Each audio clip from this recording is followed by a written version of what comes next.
OK，那我们现在开始。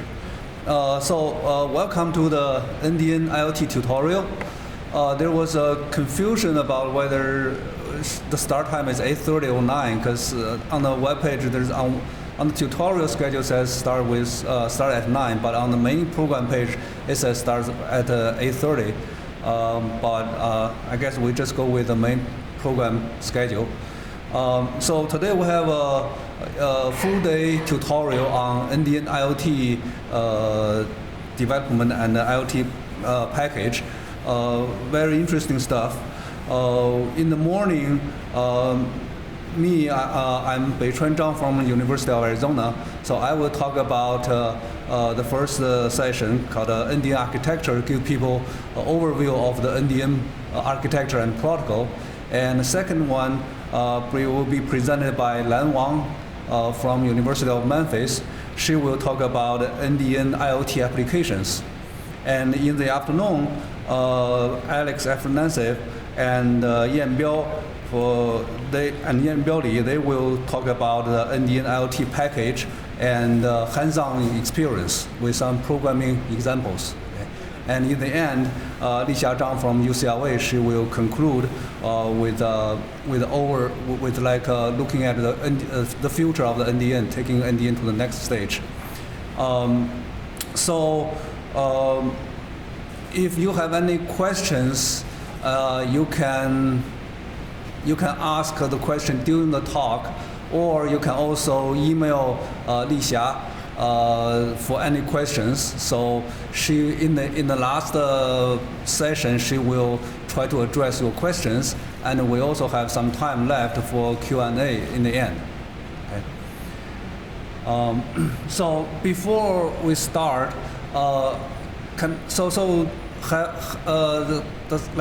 everybody read NDN papers or know what NDN is, or so if anybody have read NDN paper, know roughly what NDN is, please raise your hand. Okay, so not too many people. Okay. So I will go a little bit slow, try to explain the very basic of NDN, and feel free to ask a question during my talk. I like to make this more interactive. I think that will be more beneficial. A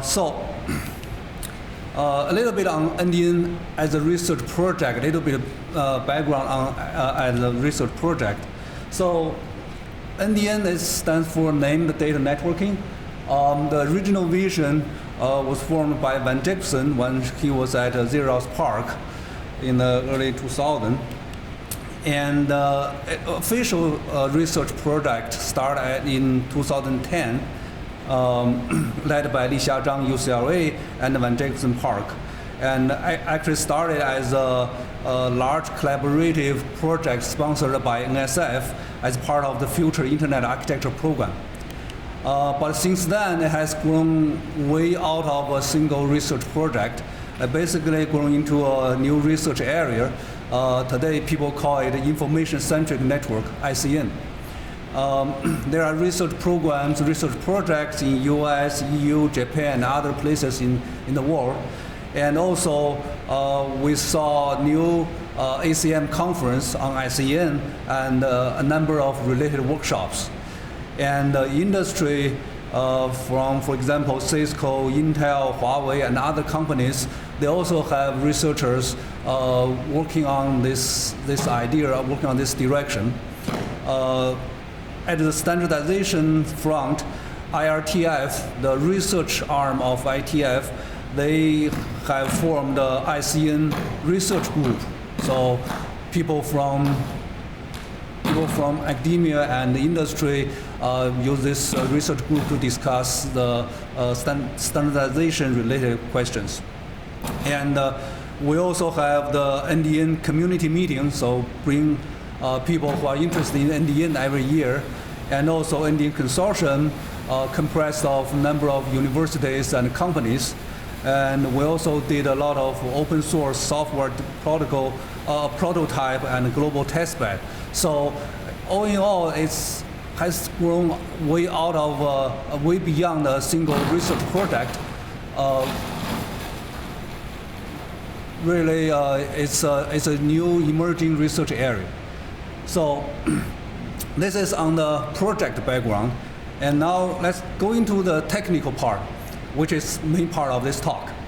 And I will frame my talk basically, first I'll explain or try to motivate why we need a future internet architecture like NDN. And then I will go on to explain how NDN basically works.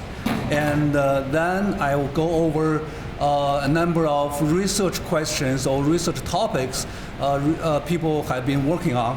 And in the end, I end up with the current status of overall NDN development. So, talk about NDN as a future internet architecture. We want to first look at the existing internet architecture, which is the TCP/IP architecture. So basically, in TCP/IP, we have the internet in the middle as a cloud. I mean, on this picture, it looks like a cloud. And then there's a client and there's a server, right? So what does the internet do? If you look at the TCP/IP protocol, of course, it's a lot of stuff there. But if you look at the very, very basic essence of it, it really just builds a pipe between two ends, between the client and the server. And they use the IP addresses as an identifier for the two ends of the pipe. And the rest of the TCP/IP basically is trying to establish a connection between the two ends and try to maintain that connection, right? So the job of network is to maintain this pipe. Say if there's a link in the middle breaks, then the network will, based on dynamic routing, will find another path. So, but from the end point of view, it's still the same pipe between one address and another address. So the network only does the maintenance of the pipe, and all the other things, how to use the pipe, what's going to the pipe, what's happening in the pipe, it's all left to the applications. So that's the model of the TCP/IP architecture. Okay? Network build a pipe, end-to-end pipe, and the application just use it. That seems very simple, very nice separation of the functionality. Right? And indeed, it was a huge success that took us from the 60s, 70s until today, and the internet has grown way beyond everybody's imagination. Yes, nothing is perfect, just like this network. So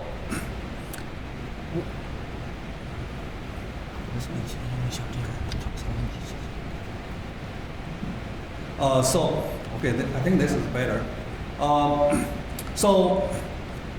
In the past decades, the link technology, think about the lower level of the link,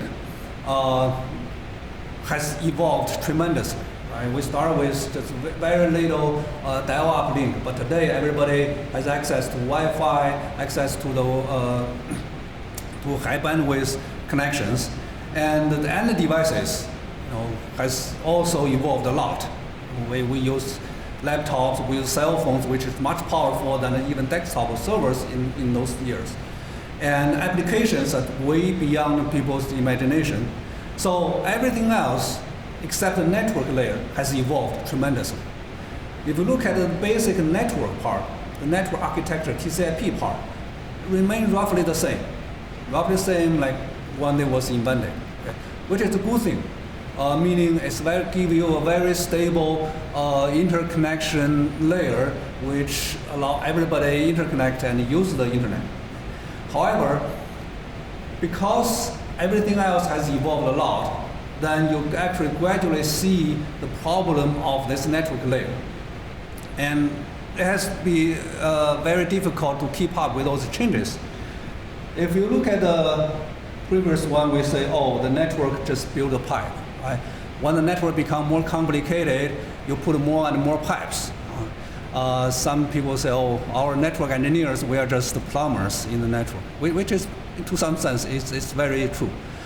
But today's network, if you look at the details, what's going on underneath, under the hood, It's really kind of a plumber's nightmare because so many patches were put in the system, make system so complicated, and because every now and then one problem pops up, you put a little patch here, a little patch there, without solving the problem from the underlying design. Okay? Now, what are the exact problems? I will use 3 examples to illustrate how the pipe model doesn't really work or not working for the future of the internet. This is a very common example. I think everybody see that, and everyone knows NDN a little bit, they will know this. If you look at a very large-scale content distribution, in this example, this is YouTube hosting a very popular content. A lot of users want to retrieve that content. In this case, from the network point of view, even though the content are the same, the network doesn't see that. Networks can see is there are many different connections because their source addresses and destination addresses are different. Even at YouTube, there's hundreds, thousands of servers. So you look at all these connections, they are just totally separate TCP connections. That's what the pipe model gives you. Okay? So it's not going to be scalable, not going to be efficient. The solution so far is, on the right side, people build this CDN. And what CDN does is to make your pipe, this piping system much larger, put a lot of servers all over the places, and have you to connect to an individual server that's closer to you. Okay? It doesn't change the fundamental model, but just put in more resources. So it's not a solution like for everybody. Today, if you put up a website and have very, say you put up very funny video and attract a lot of views, most likely your website will not be able to keep up with that load. Okay, you have to somehow pay some kind of CDN service to do that. So talking about a large-scale internet content distribution, the pipe model is not a good fit. But more important, more urgent problem is this emerging environments. For example, in vehicle network, the cars are moving around. Right? And in the smart home, smart city, or IoT environment, there are many more devices than what we have been handling. And those devices, some are moving, some are not moving, but it's very heterogeneous in terms of their capability, in terms of their communication links, in terms of their mobility. And in the disaster recovery, your existing infrastructure got damaged, so you cannot rely on fixed connection or rely on the always be able to access the cloud server somewhere remote. So you may have some local connectivity, but you don't have the global internet connectivity. In all of these environments, think about it, if you run TCP/IP applications, you always have to tell your application to which other end you want to connect to. And that's very hard because the ends are moving or are changing or even not reachable. Right? But if you step back one step, you see, hey, actually in my applications, I don't really care too much about the end-to-end connection. All I care is getting the data. So if I can get the data from a local connectivity or from somewhere, my neighbor, although it's moving, but I can get it from there, I don't have to connect to the remote source directly. Right? So NDN is saying, if we look at all this environment, maintaining the pipe is difficult and sometimes, and most of the time, unnecessary. We should refocus on retrieving the data, which is the fundamental desire of applications and users.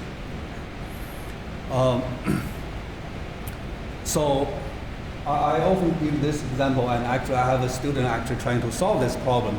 Is very simple. I go to the airport.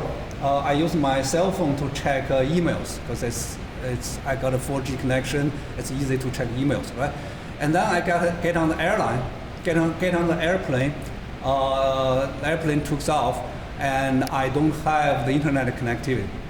Now I open my laptop, I want to work on my emails, and I don't have that emails on my laptop.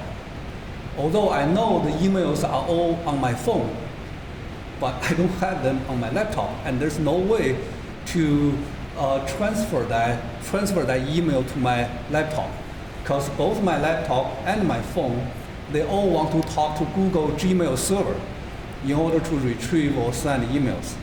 Even though there's a local connectivity between these two devices, today's app, they don't even try to use it. Okay? So that's what we end up with when we have this pipe model in our mind to do everything. Another problem is security. When we have this pipe model in our mind, we do everything with security. It's about the pipe. It's about the connection, end-to-end connection.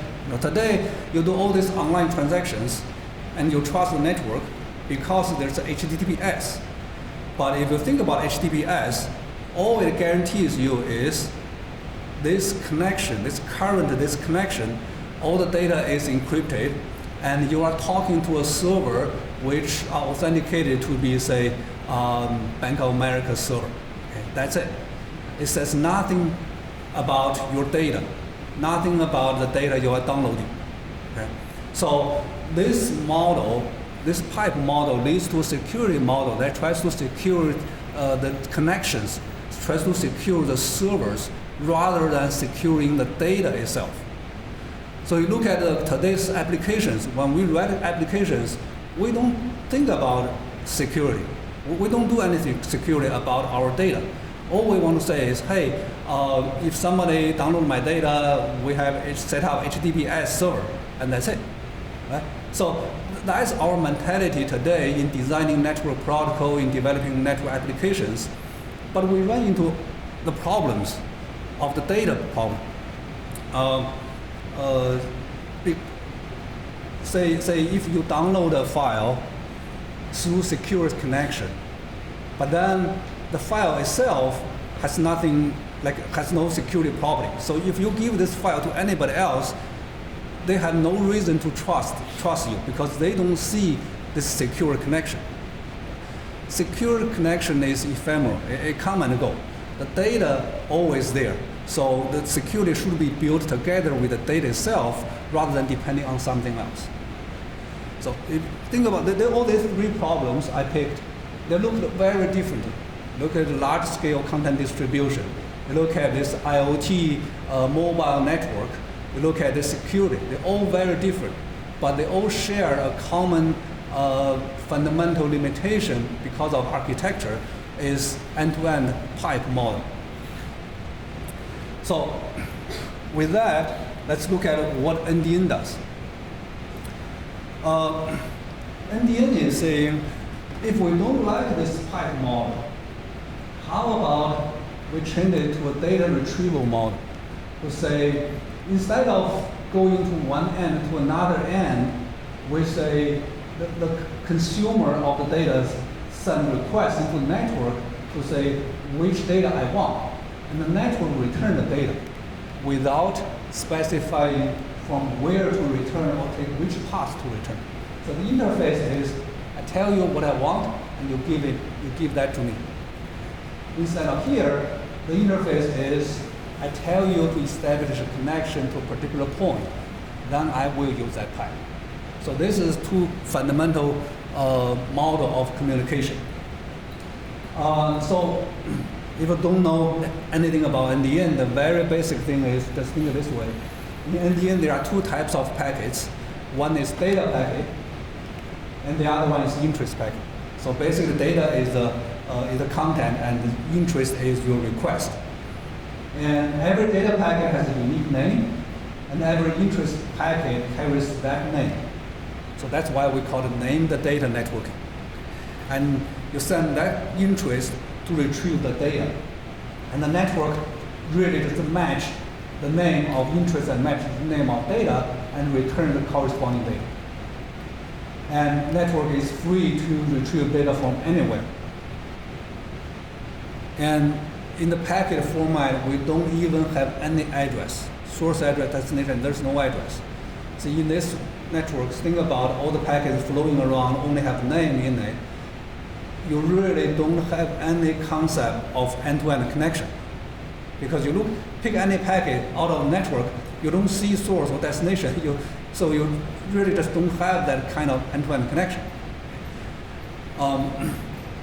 If you take that into your how to design network, how to design the protocol, how to solve problem, you're going to see that actually change everything, change how you think, how to approach the problem. Now, a little bit more details, look at the data packet. First, of course, the content of the data.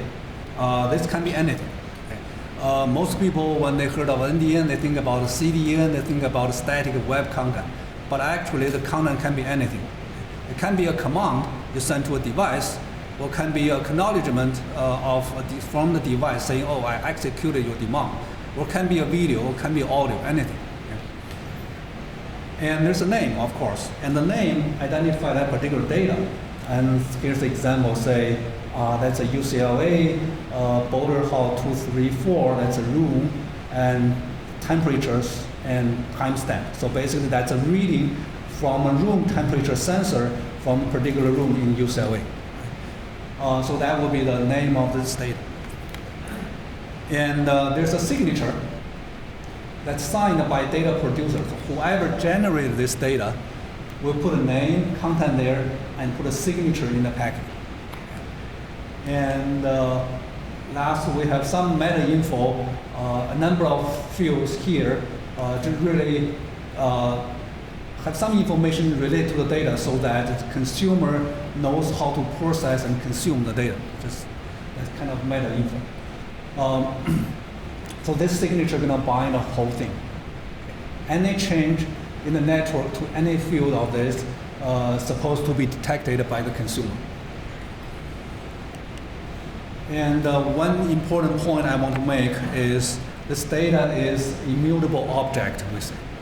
What I mean by immutable object is if this content got updated, say you are getting this sensor reading an hour later, you get a new reading from the same sensor, the content will be different, the name will be different, and the signature will be different. So instead of looking at data with, so to handling different versions of data, we actually make them separate data. So same data, same version, they all stay the same, they never change. When you generate a new version, that's a new piece of data. That's interest packet. Sorry, the previous that was data packet. So this interest packet, of course you have the name. The name specify which data I want to retrieve. And the nonce is a random number we give to each interest packet so that we can differentiate interest that was generated by different consumers. So if two different consumers, they want the same reading from the room temperature sensor, then they have different nonce. So if needed, any network node look at these two different interests, they can tell they are two different interests. They are not the same one, even though their names are same, but nonce is different. The last one is there's number of fields specify some properties of the interest. And that time is how long this interest will remain valid, or how long the consumer still wants the data. And some parameters you can associate with the interest. And the basic communication of NDN is interest data exchange. So we have a consumer and we have a producer. The producer basically can report the temperatures reading or humidity reading or those things. And consumer from the phone want to read. So this is the data. What the producer does is generate the data. Of course, you have to name it, you have to sign it, and if the data is big, you need to segment the data into multiple packets. So this is what the producer does, just prepare the data when you have it. And one important step is name it and sign it. And then the data just sit at the producer. Consumer end, the consumer will send interest to retrieve the data, to pull the data. In NDN design, we never let the producer to push the data to the consumer. We always let the consumer to pull the data from the producer. And it's one interest for one data packet, so that you can control how much data you want to retrieve and how frequently. Give the consumer the very fine granularity control of how this retrieval takes place. The interest and data name must match. So basic interest go to the producer look at the name, then pick the data that has a corresponding name, then send it back. How fast you're going to retrieve the data, and how you verify the data. What if the interest or data got lost, and how do you recover from that? All of these issues are responsibility of the consumer. So the server end is very simple. Just prepare the data and sitting there and respond to interest. That's it. The consumer end is more complicated. Consumer has to decide how to retrieve, how to deal with failures and so on. So this is very different from existing TCP/IP application where the complexity mostly happening at the server side. And client side normally is much simpler, but in NDN it's reverse.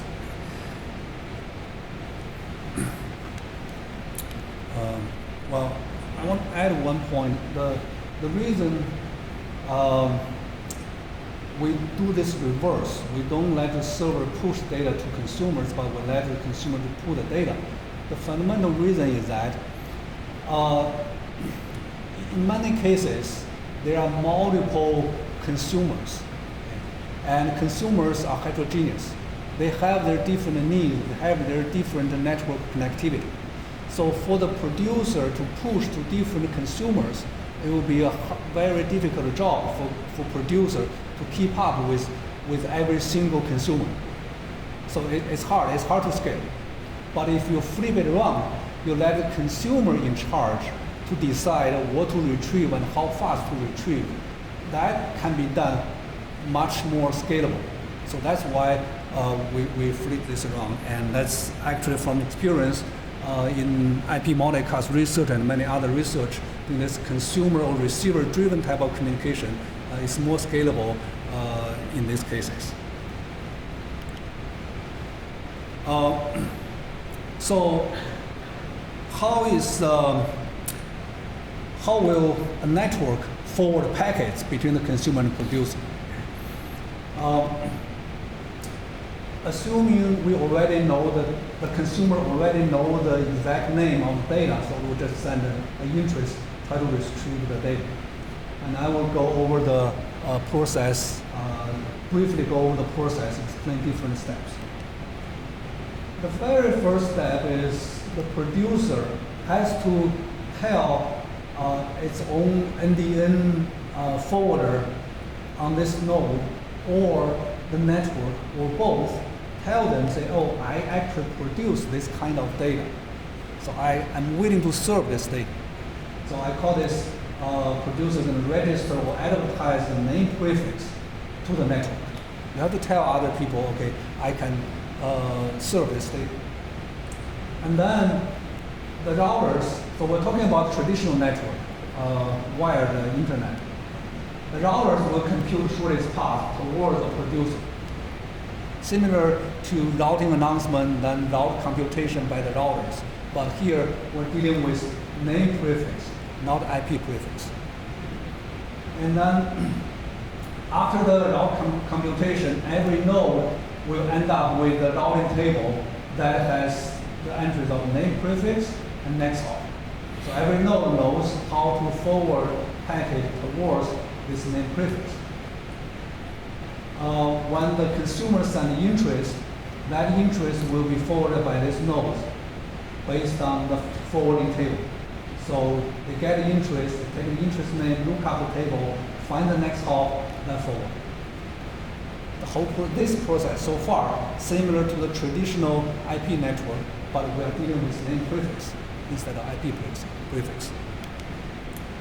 The name prefix, the forwarding table has a name as a prefix in the table. When the interest come in, it will do a longest prefix match. Say this is the interest name. They will try to find the longest match from this table, from these prefixes. And NDN support multiple next hops. So if you find a match in the entry, and each entry has multiple next hops, so you can use multiple paths to retrieve the same data. Later on, in a couple of slides, I will give more description of this next hop, multiple next hop. But one thing I want to emphasize is, although my example shows this little cloud with these wires, with all these routing protocols, in NDN, you can build a forwarding table in any way you want. It's not like you have to run the traditional IP routing protocol. You don't have to do that. You can, say, in local environment, you can flood your interest to find where data is, and based on that, to populate your forwarding table. So, and in the mobile ad hoc environment, you probably have different routing or forwarding schemes. So traditional routing protocol is just one scenario. There are many other ways to build the forwarding table. Although you have the forwarding table point all the way to the producer, the interest doesn't have to go all the way to the producer. That's a difference from NDN and IP. IP, you send packet with a destination address. The IP protocol is designed and implemented to deliver that packet to the destination address. But in NDN, there's no destination address. So the interest will go through the network, but whenever it hits the data in the network, it will come back, bring the data back. So every node in the middle, they can have some kind of cache, which we call content store. It's really an in-network cache of data. And this is important for content distribution and also in mobile network, because you don't have to go all the way to the original source. You can get the data from any point as long as that's the data you want. This content store is transparent to applications, because you don't have to set up proxy or set up anything. It's part of the architecture. And it's an in-network, and it's on path. So the cache will help you if it sits on the path of your interest. Okay. There are research to say, oh, what if there are cache close to me but not on the path from me to the original source? Then there's some other research say try to steer the interest towards a closer cache. So there's some work you can do. But the default behavior is it will retrieve the cache from on the path and from the network. Of course, you know the benefits of having in-network cache: reduce the traffic, reduce the server load, reduce the delay and response time for the consumers. And one thing a lot of people didn't realize is if you have this in-network cache along the path, even if at a very small time scale, let's say even the cache only stay in the packet, stay in the cache for a very small amount of time, it still can be helpful when, say, you are trying to doing the retransmit, like packet loss. Packet loss, you detect that, you retransmit your interest, that will pick up the data from where it was lost. It doesn't have to go all the way to a original source. And also, say mobility. A client asks for some content, but before the content arrives, it moves. And then the client retransmits. It probably will get the content somewhere close. It's this kind of retransmission or mobility support that can benefit even with a small amount of cache space inside the network. With this, it actually, we say it couples data production and data consumption. Meaning you can produce your data, and at a later time, someone can retrieve your content. You don't have to make the data production and the consumption happening at the same time. Or someone sent a lot of interest before the data was generated.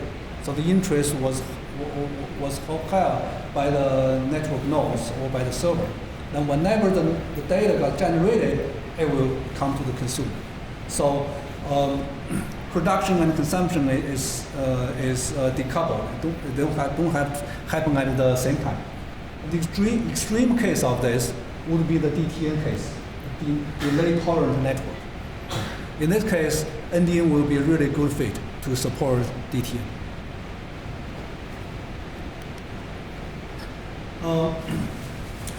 Now the interest was sent and forwarded and hit a cache.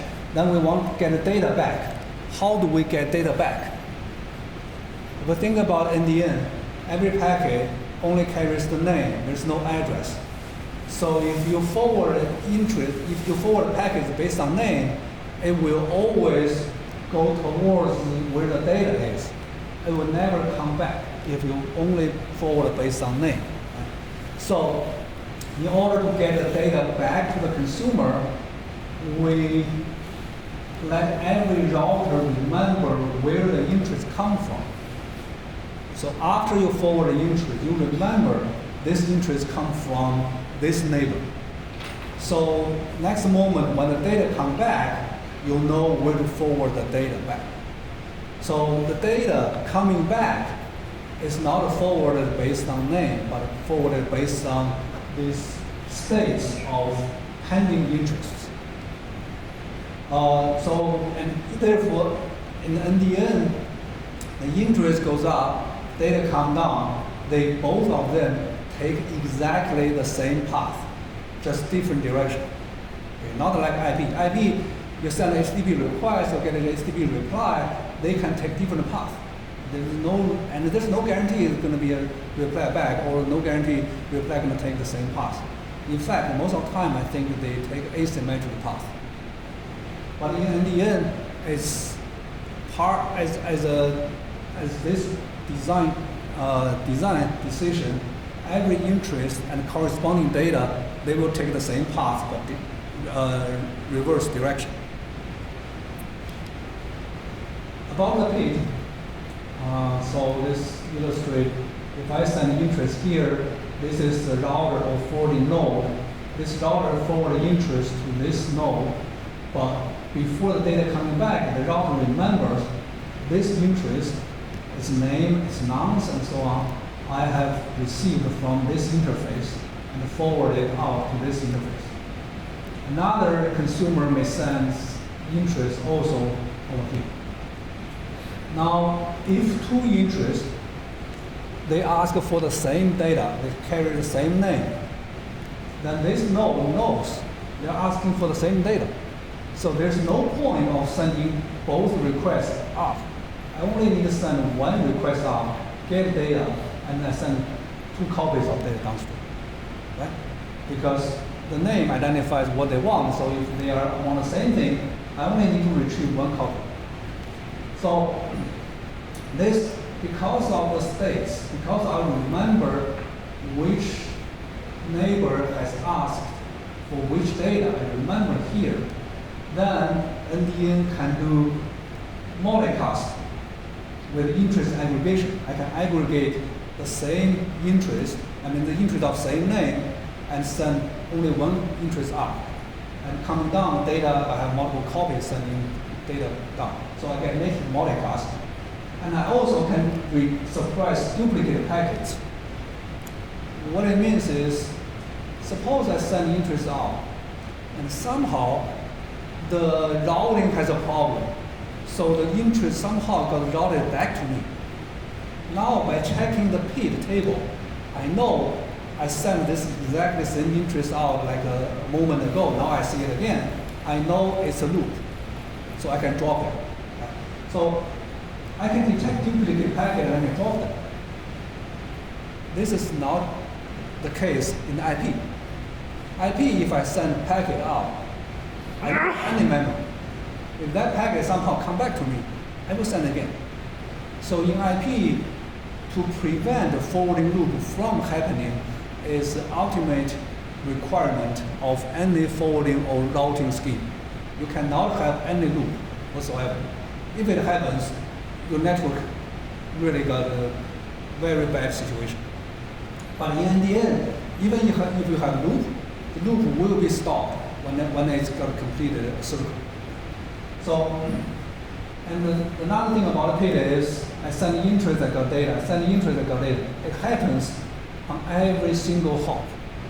Okay. So every single hop, this consumer knows if I send up and come down, it takes how long to get data.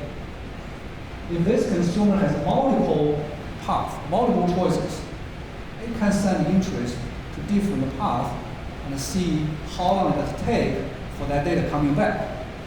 So the consumer will be able to see the performance of data retrieval on every path and every hop.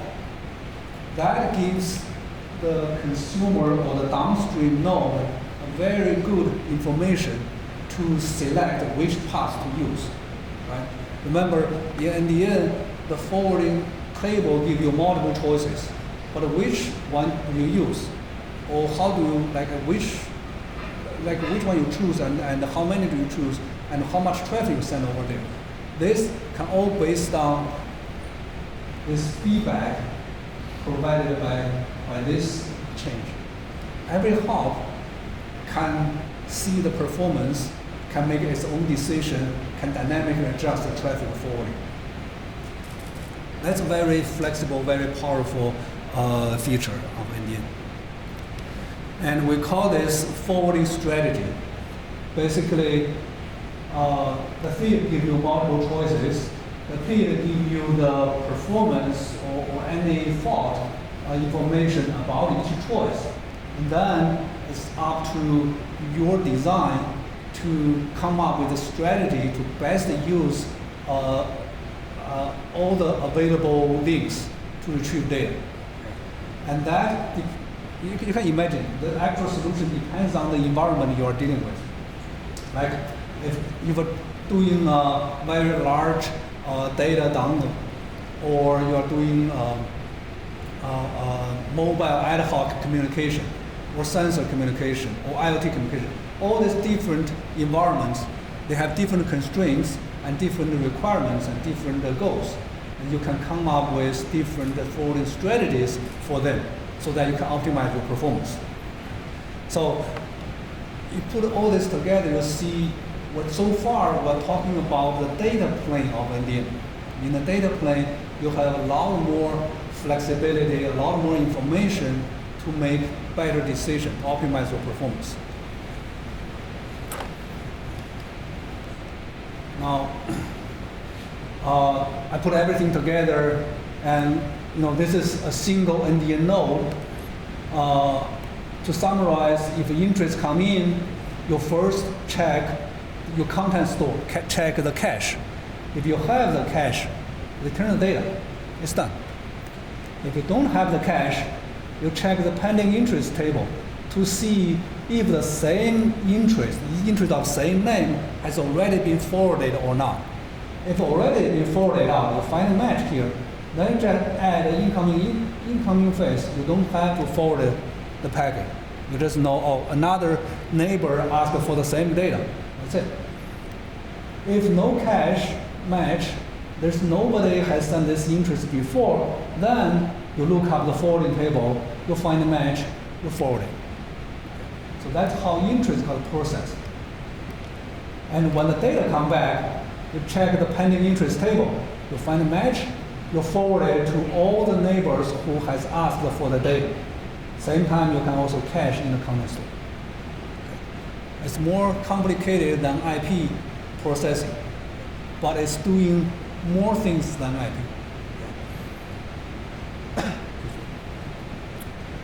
So this is the basic how the NDN packet forwarding works.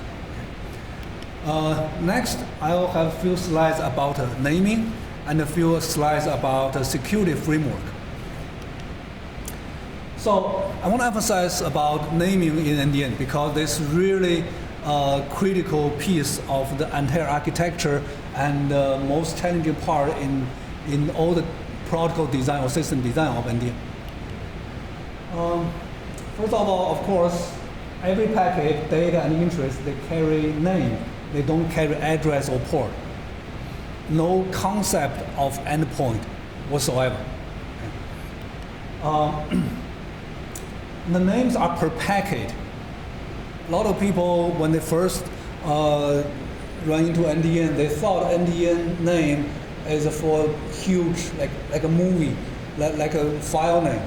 Okay, NDN name is more fine-grained than that. It's go all the way to identify a packet. Say this UCLA, Royce Hall, and you have the AR feed, and this front view, particular MP4 file, particular frame, and within that frame, a particular chunk. So that's a complete name, identify that particular chunk in the whole big video file. And it's assigned by applications. You can see this reflects the application semantics. It's not some kind of sequence of random numbers or some kind of name come up based on IP address or based on network design. It's by applications, reflect application semantics. And it's hierarchical names, so that we can aggregate the names if needed. That's how humans handle data, right? We build hierarchy so that we can handle them. You have that in your file system, you have that in your directory. In addition to the facility aggregation, it also preserves application context for data consumption. For example, if we see this, we know there's a particular chunk of a particular video file. If there's another name, everything is the same except the chunk equal to 21. Then we know these are two consecutive chunks of the same video file. Right? So that's a hierarchical information give you the application context. If every name is a random string of random numbers, then you won't be able to get that kind of information. You get two packets with totally different names, then you wouldn't be able to tell they are two chunks, consecutive chunks in the same video file. So this information is very useful when you validate the data, when you consume the data, when you try to do name discovery and so on. In designing NDN system, we often come up with the concept of naming convention. Like this, you can say, oh, this is naming convention. We start with where the building is, and then the type of the content.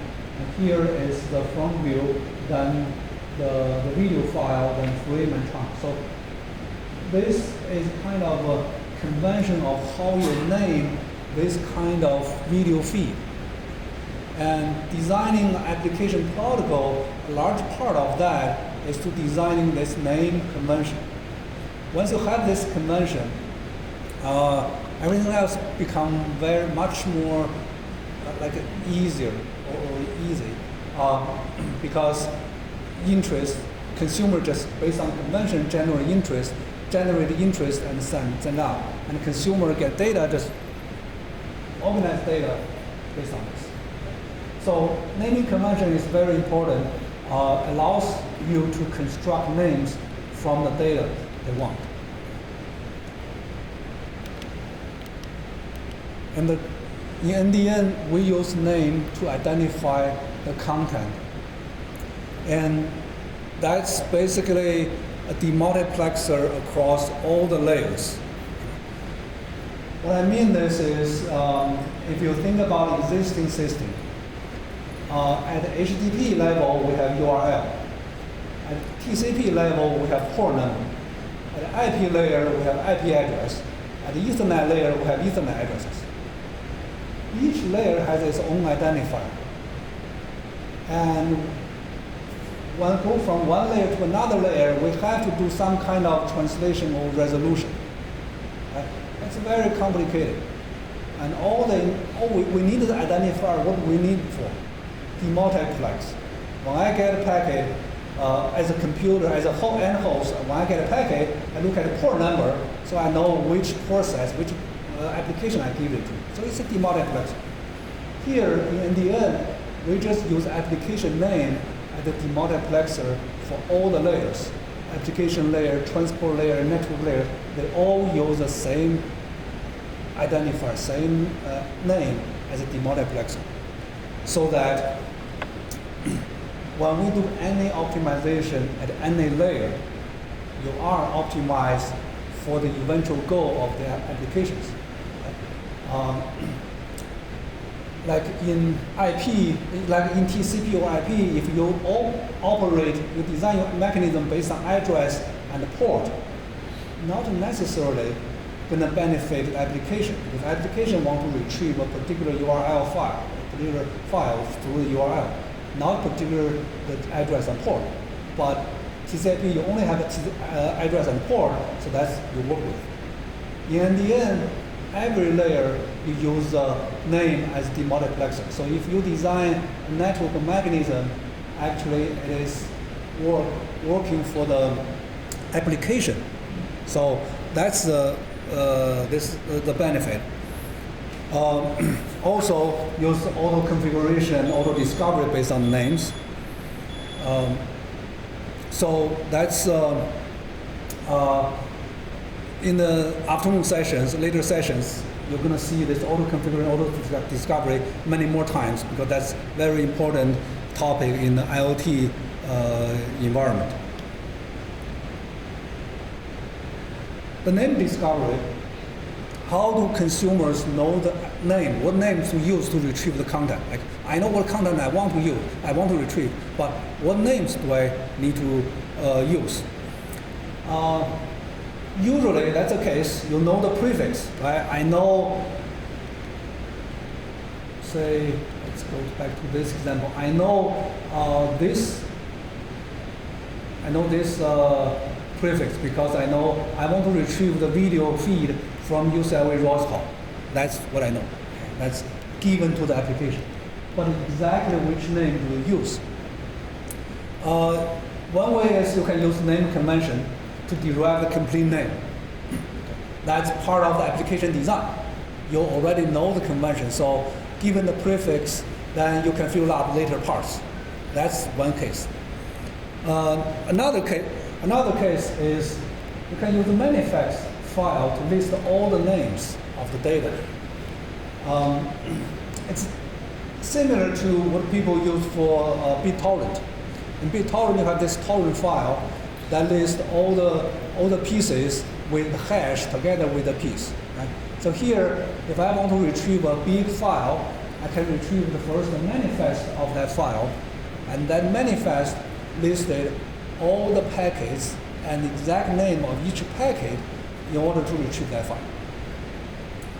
And the third case is so-called in-network name discovery. Say, you want to retrieve a temperature reading from this thermostat, but you don't know exactly the current time or when the data was generated. You don't know the timestamp of the data. So you just said, I want UCLA Boulder Hall room 234, and I want to read the temperature. Now, this producer can return a data with a name longer than this. So the actual data name is with this prefix plus the timestamp plus the chunk 0. So basically, I ask what's the temperature, and the producer tells me the temperature of the day is this. And then based on this reply, I know the next request I should use this timestamp, but put chunk number 1 so that I can retrieve the next chunk of the entire reply. See, based on this, because I don't know the timestamp, but I can ask a little bit of vague question. When I get more specific answer, based on answer's name, I can ask a more accurate question later. This all based on NDN's important feature is when we match the interest name and the data name, we allow the data name to be longer than the interest name, as long as they share the same common prefix. So that allows you to do this in-network name discovery. It all depends on your environment, your application. You can use a naming convention to specify this very specifically, or use a manifest, or use in-network name discovery. Different ways to learn the specific names. Now to the security framework. We say in the internet, current internet, the security mostly just secure the connections. But in NDN, we want to secure the data. This is the image we want to secure, and we want to sign the data itself. Okay. It's because if you think about it, in IP, you are supposed only to retrieve the data from the data. That's what you're supposed to do. Therefore, they secure the connection to the server or secure the server itself.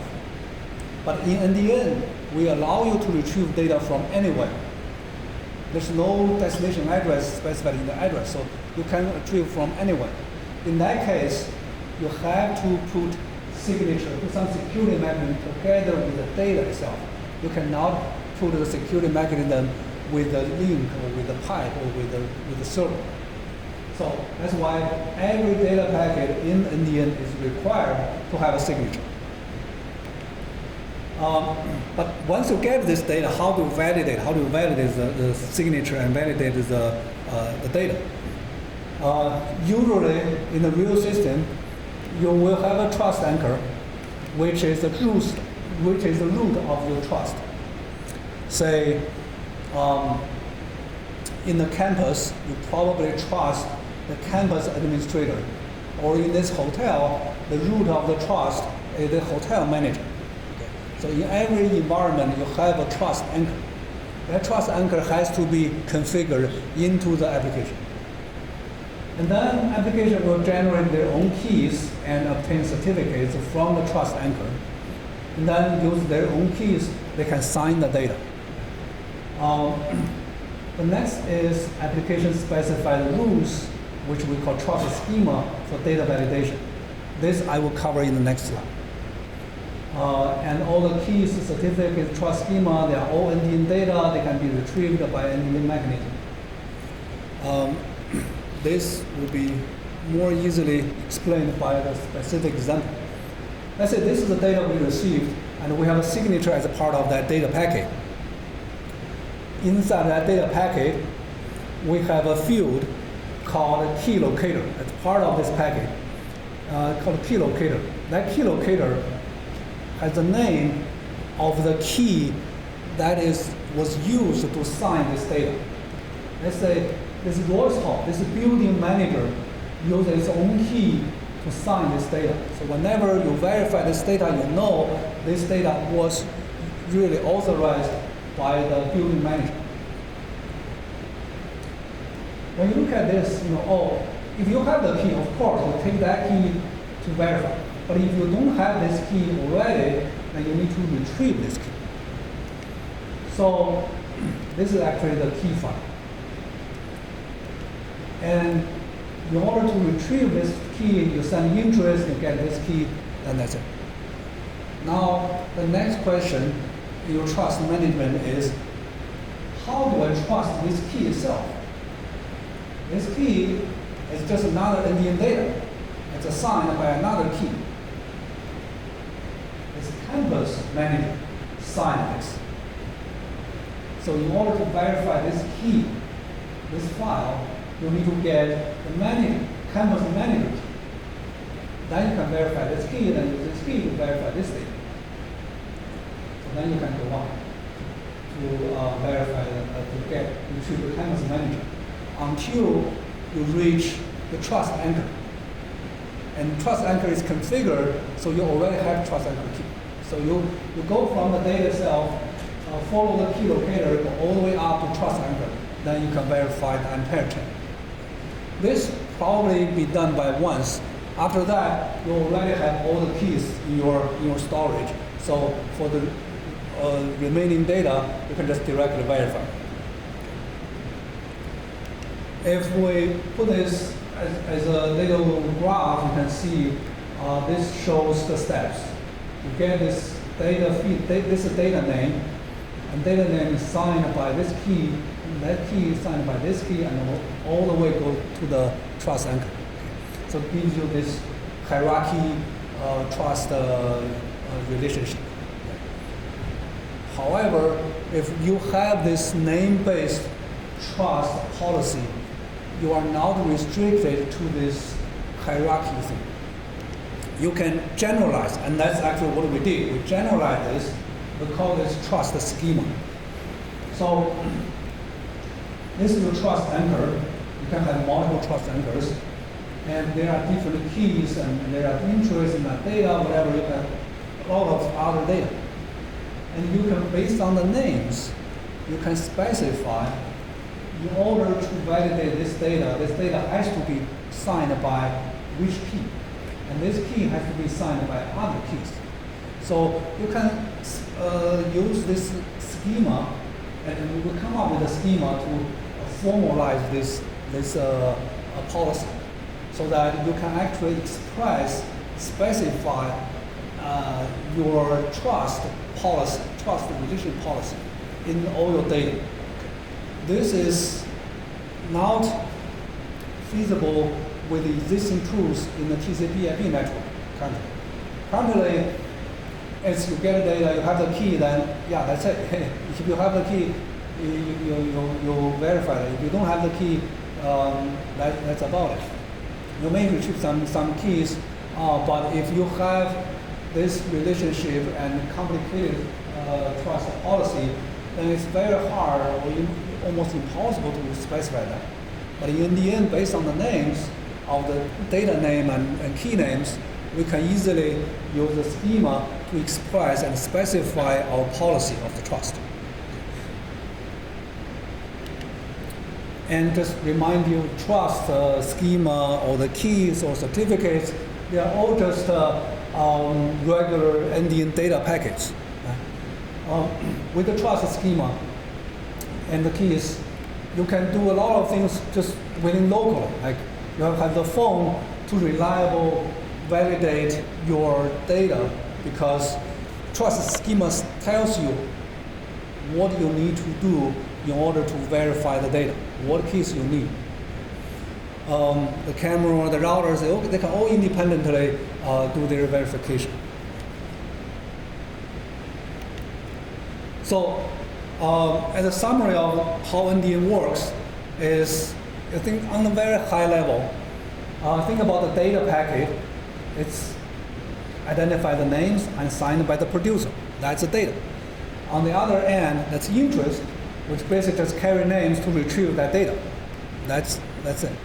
And there's a security, we call it data-centric security, because we don't have end-to-end connections. It's all the security mechanisms built together with the data. So there's security and name-based trust schema. Use name-based trust schema to express your trust policy. And the forwarding part, we have stateful data plane. That is, remember the piece, remember the pending interest, to support in-network caching, multicast, and the forwarding strategies. This is very high level, most important features of NDN in terms of its network part. Okay. Any questions so far? Okay. If you have questions, there's what? Yep. There's a mic coming.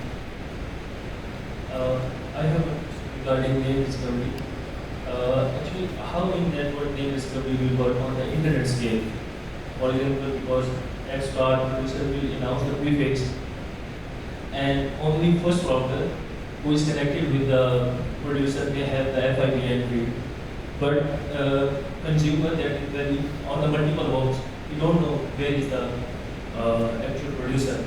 So he has to broadcast them first, or what he has to do for the name discovery? So there's a little bit of echo. So if I understand correctly, you're asking how does the router know where the producer is, where the company is in order to forward packets? Yes, because the first router who is connected with the producer, he knows, okay, this producer have the name content, but consumer he has on the multiple hosts, he don't know where is the producer. So if we take the traditional routing approach, from the producer side, from producer router, it will make a routing announcement of its name prefix. That routing announcement will obviously to the network, so every router can take the path. This is in a wired internet scenario. If in a local environment, you could, for example, broadcast your interest, and then you get data back, then you know where the data is. The next interest, or future interest, will be forwarded towards that data source. So on the internet scale, it will be really large announcements. Sorry, can you? On the internet scale, it will be really large announcements, prefix announcements, Right. for the first time. Right. Just as the internet today, we do the same thing, but we just announce IP prefix. In NDN, you can announce name prefix. But name could be very large. Right. So potentially, the name name-based routing table can be much larger than address-based routing table. Yes. A lot of people are working on this, trying to build more efficient, more faster, more scalable routing table for the name-based network. Thank you. So if you have further questions, you can email to Li Xia. If I can.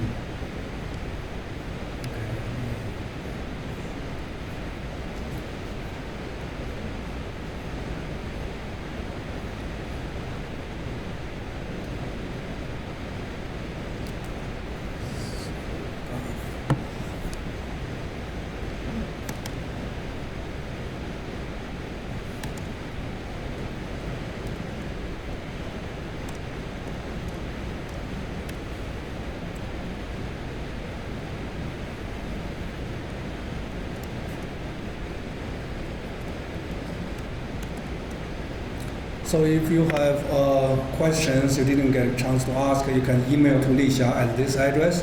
And at the end of the tutorial, Li Xia will try to respond to your questions, and we can have more Q&A in the end of the tutorial, basically end of this afternoon.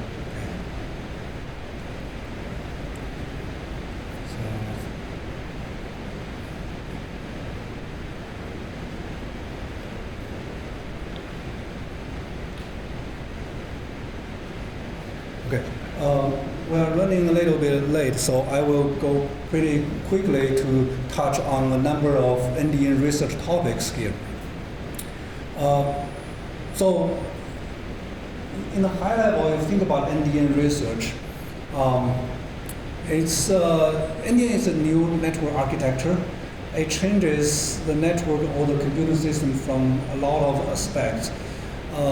And the main challenge, I would say, is to change your thinking or change your approach from this traditional point-to-point conversation to this distributed data production, retrieval, and consumption.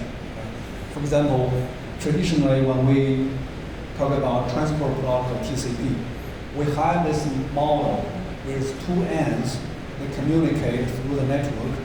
So you have this assumption of these two ends. Therefore, you assume there's round trip time going to be relatively stable or consistent, and you assume there will be single consumer, there's single producer, and they can respond to each other. Right? So that's all the assumptions. But if you think about it, this transport problem in NDN context, there's no sender address, no receiver address. So how do you do this? It's very different. Okay. It's a lot of benefits, but also a lot of challenges. So usually to approach the NDN research, you would ask, how does NDN work in a particular environment? Can you turn the existing solution into name-based solution? Or maybe there's no existing TCP/IP solution. So how do you design NDN solution? and how to fully take advantage of NDN's features, and how to improve NDN's performance. And I want to emphasize NDN is especially good fit for emerging network environments such as IoT, vehicle network, and so on. In the traditional internet environment, NDN is also good, but the existing solution has been there for many years, and got optimized in all kinds of ways. But in this emerging environment, NDN's benefit you can see is much more pronounced. For applications, the main challenge is the applications. You have the network semantics closer to the application semantics, because both networks and applications right now they use the names, same names, to do the communication. So you have to design name not only reflect an application semantics, but also can facilitate the network forwarding, network aggregation, all of this. And you have to think about redesigning the application from a data-centric point of view, rather than the traditional thinking usually is, okay, I find a server, I establish TCP connections with the server, then I download data, then I do something with the data. Now, it's not you find a server, it's about you look at the data you want, which data you want, then you send it to retrieve the data. And you are not sure, and you don't even know where the data may come from or how many sources are there. You don't even know that. So a big part of designing the application is about designing the naming schemes. Both servers and clients, or both consumer and producer, they will follow this. And also to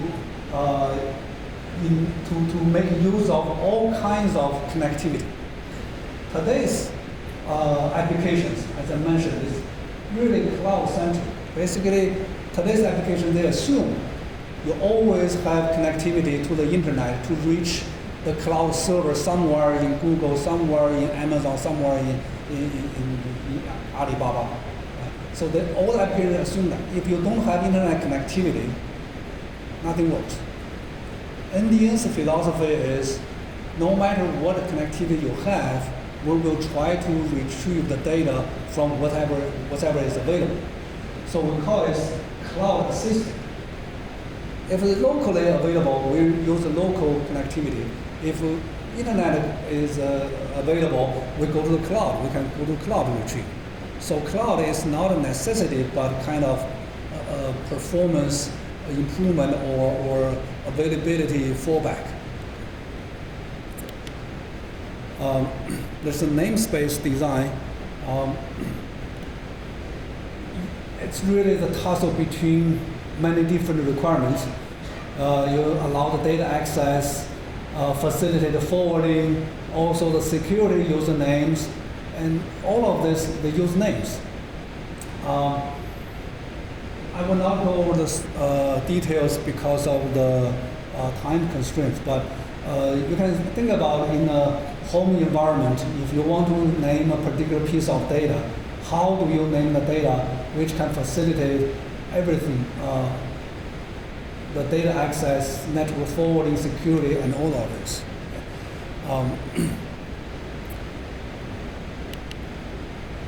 The application APIs is also very interesting topic.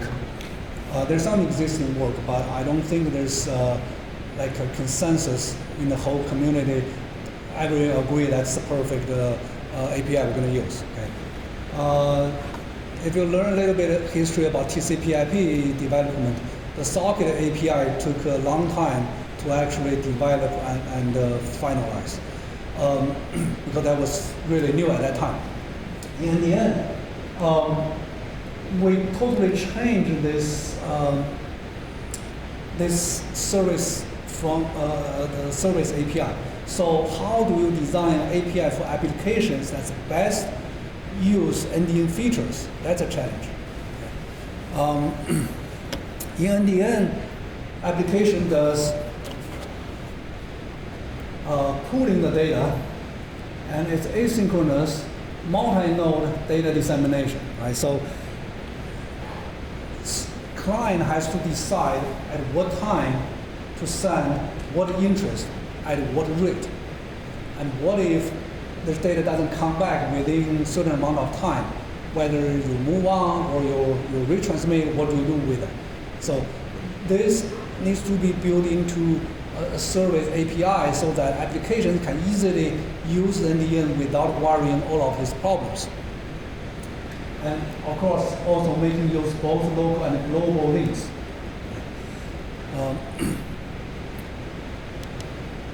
Usable security, that's also a new challenge in the sense we never build this data-centric security for applications before. And now we want to build this. So basically we are introducing security into the application. Today application, you just run it over HTTPS. You don't worry about security. It's no security for the application per se. Now we want to build an application with the security from day one. But you have to make this very easily usable by the developers. Even if you write a Hello World application. Today Hello World is simply in TCP IP world, you send a Hello World, you send a packet with Hello World, you print it out, and that's it. But if you write that in NDN, you have to think about, I send this interest, I got data back, I need to look at the signature. Who signed this data? And how do I verify that? In order to verify that, which key do I need? Which policy do I need? So you have to have the security consideration even for Hello World application. That means we really have to make everything related to security usable and easily configurable. So that's one challenge. Access control is about data not only you authenticate it, but also you can distribute data everywhere, but how to control who can access the data. Today, everything controlled by the server, a single server. Now, if you put the data everywhere, everybody can download it. How do you control the access of it? The thinking is, of course, you encrypt the data, and only people who has the decryption key can access data. But then there's a trade-off involved.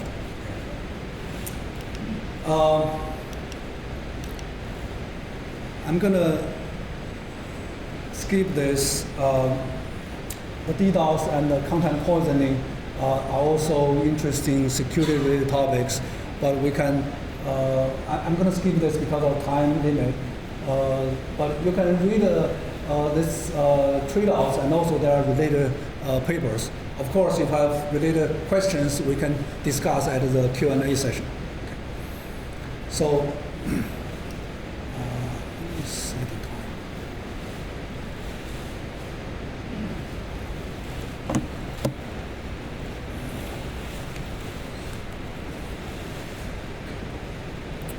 So I'm gonna go to this network. So moving from the application level, we go to the network level.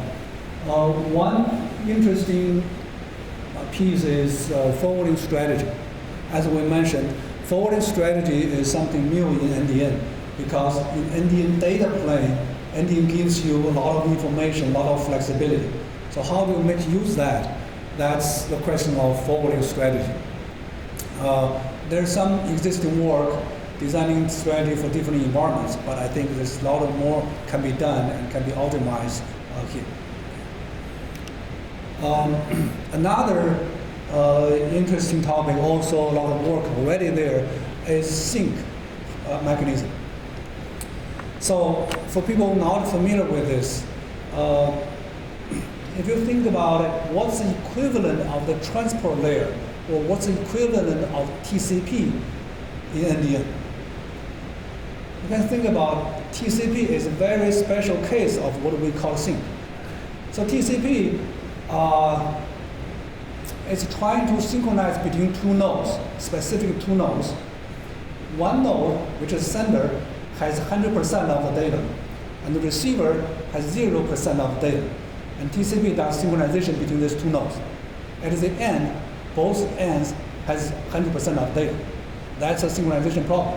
TCP solved that by using the sequence number to do the reliability check, also doing the congestion control as part of it. Okay. Sync in NDN, because we don't have two ends, we don't have that concept. So in NDN, you have to generalize this as a synchronization problem among multiple nodes, even more than two or more multiple nodes. Synchronize a data set, and not just from 0 to 100, but multiple nodes. Each node may have a different set, different partial set of the entire data, and you want to do a synchronization among all of these nodes. Eventually bring everybody to 100%, and do all of this very efficiently, very scalably. So in NDN, we are trying to we generalize the traditional TCP reliability problem into a much broader problem called a multi-party synchronization problem. And there's quite a number of schemes already designed to realize this. Basically, there's a trade-off. The trade-off is really how to do this efficiently and scalably. I'm going to skip the congestion control. The incremental deployment is also, I think, a necessary and interesting research topic. I want to comment, if you talk about deployment of a network scheme, NDN is very different from what you have seen before. Maybe IPv6 is a little bit similar, because IPv6, not only you need to upgrade the routers and switches, you also need to upgrade the application a little bit, because previously old applications, they use old APIs or can only support 32-bit address. So you need to make sure your application uses a new API that can also support 128-bit address. That's a little bit similar. But in NDN, you need to change the application to be totally data-centric, so that applications send out a packet with the names. Without names, even though you can update all the routers, all the switches, but if the interface doesn't give you the name, you cannot do anything about it. Okay? So the number one question is, how do you make the applications actually send out requests with the names? One approach, of course, we write applications from scratch. And a lot of people have done a lot of work, great work on this. We have a number of NDN applications running, pure NDN application running. Another approach is you can try to modify existing applications, make it compatible with NDN network. So if you look at existing applications, most applications, they are already data-centric, because they need to manage their data internally. They have to have some kind of name for their data. So internally, most applications, they do this data-centric type of logic. But when they go to the network, they have to use address-based communication. So the challenge is, how do you replace this address-based communication part, this part, with NDN name-based communication with minimal effort, with minimal intrusion to the existing application? So that's a quite challenge. And of course, a traditional challenge is how do we deploy the NDN functionality in the network incrementally, gradually deploy with the benefits gradually going up. So the last part, I will give a quick summary of the work we have been doing. I mean, there's, as I said, it's a growing research community. So people have been out there doing work much more than what I listed here. This is just some work that I'm familiar with, that my colleagues, my collaborators have been working on. But the entire NDN research and IC research is much more broader than what I have here. One thing is we focus on application-driven architecture development. Here we think nobody develop network just for the sake of network or use network for the sake of network. You use a network, develop a network because you have better applications. So the current area is mobile edge computing, Internet of Things, navigable media, and so on. And we have also developed a bunch of other applications. And I want to specifically, there's a research group. They are doing big scientific big data application using NDN network to retrieve and share huge amount of data, scientific data. And in the protocol and the mechanism piece, there's research all over the places. We have putting effort in the design principles, the packet format and specs, routing protocols, forwarding strategy, table structure lookup algorithm. This is how to look up the name table very fast, and also security topics, authentication, trust, access control, and so on. And there's also sync protocols, congestion control. So everything in the network touch upon a lot of aspects. I want to emphasize we have running code periodically released, NFD network, NDN forwarding daemon. That's a basic prototype, basic implementation of the network part. But we also have a bunch of libraries and language wrappers to support different languages, and also a number of core applications. All the code, they run on the traditional desktop operating systems, and can also run under the mobile systems and Raspberry Pi, and a number of IoT devices. So in the later sessions, you're going to see most IoT discussions of how to use the IoT package and even get down to the programming API part. We also have the NDN Sim, which is a simulator, a very popular simulator used by researchers. We have also a very popular emulator, Mini NDN, which allow you to run virtualized NDN nodes with very small amount of resource consumption. And all the source code is available on GitHub. It's public available, an open source license, and we really would like to have contribution from other researchers. And we did have contribution from other researchers in the past, but we like to increase that, broaden that involvement. And there's a testbed.